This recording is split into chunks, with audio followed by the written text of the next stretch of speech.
Hello, and welcome to Day by Day True Crime Stories, the podcast where we explore a different crime or justice milestone from this day in history.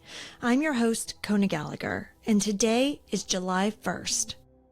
On this day in 1981, Los Angeles awoke to the news of a massacre that sounded like something out of a Hollywood thriller. 4 people beaten to death in a Laurel Canyon drug house. The case would eventually pull back the curtain on a dangerous underworld of drugs, porn, and revenge, all centered around a faded adult film star. Today, we're going to be talking about the Wonderland murders, a crime that still haunts the city more than 40 years later. Let's get started.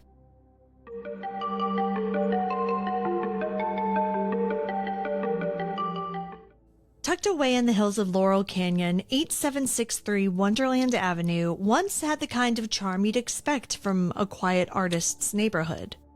But by the summer of 1981, that house had become something else entirely. The hub of a small gang of heroin dealers known as the Wonderland Gang. Ron Lanius, the group's ringleader, lived there with his wife, Susan. Their circle included Billy Deverell, Joy Miller, and David Lind, fellow drug users and dealers who came and went, getting high, throwing parties, and fencing stolen goods. The house was chaotic and filled with noise and drugs, but it wasn't just a place to party, it was also a place to do business. Despite the criminal operation, the Wonderland Gang wasn't exactly sophisticated. They were known to be impulsive, disorganized, and often too high to think straight. And in June 1981, they made a mistake that would cost them everything.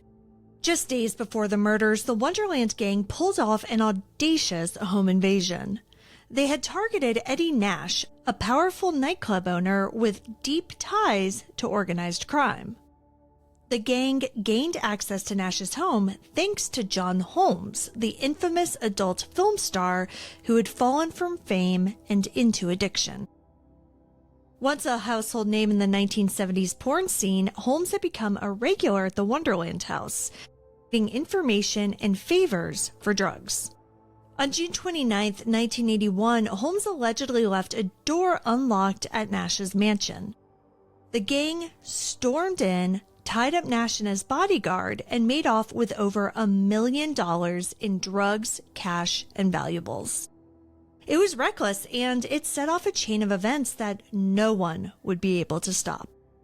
It was just after 7 a.m. on July 1st, 1981, when movers working next door to 8763 Wonderland heard moaning coming from inside the house. Curious and concerned, they walked up to the door, but no one answered.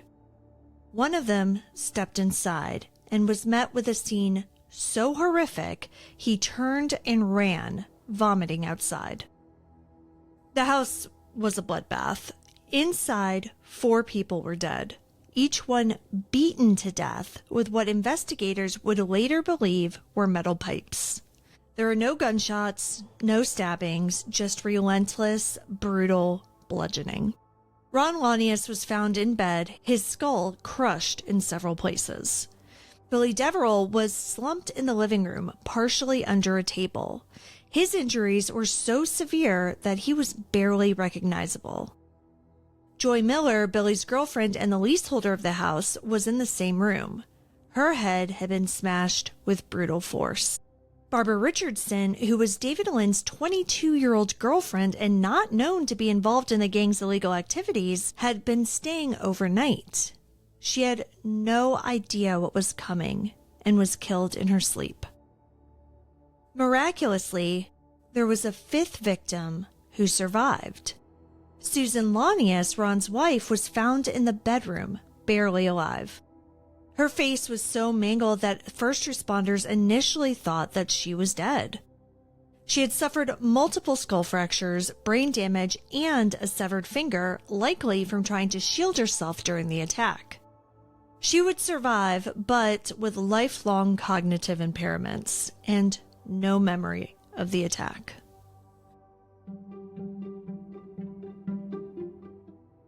The crime scene was horrific. Blood was smeared across walls, furniture was overturned, and glass was shattered. Detectives believe that the murders were retaliation for the Nash robbery.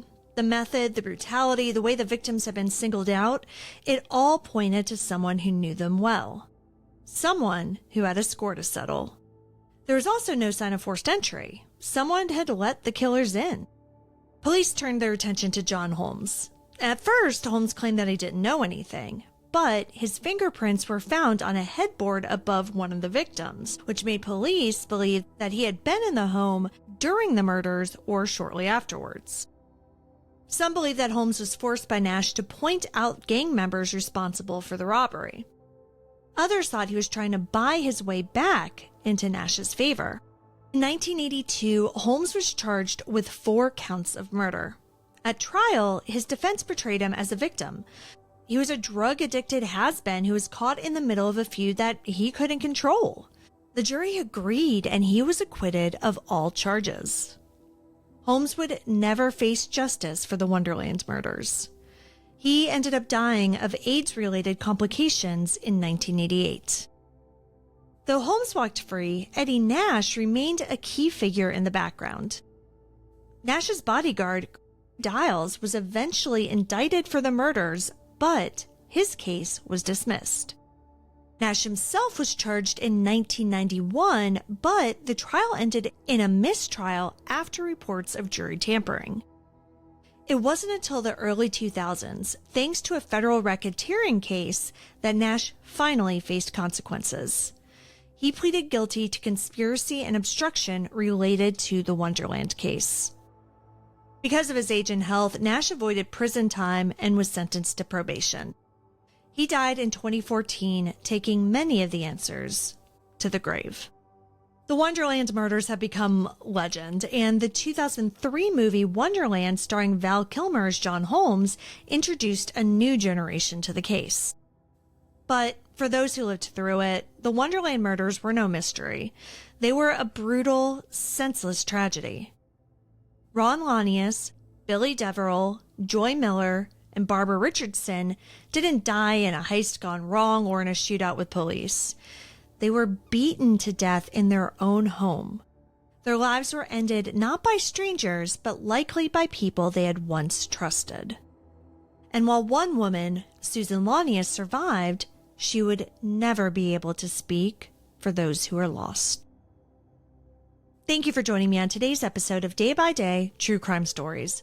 If you found this episode compelling, please subscribe, rate, and review the podcast. It'll help us grow. And be sure to join me again tomorrow as we explore another significant event in true crime history. Until then, stay safe and remember that behind every headline is a life worth remembering. Day by Day True Crime Stories is a Little Monster production. Hey, you can do it!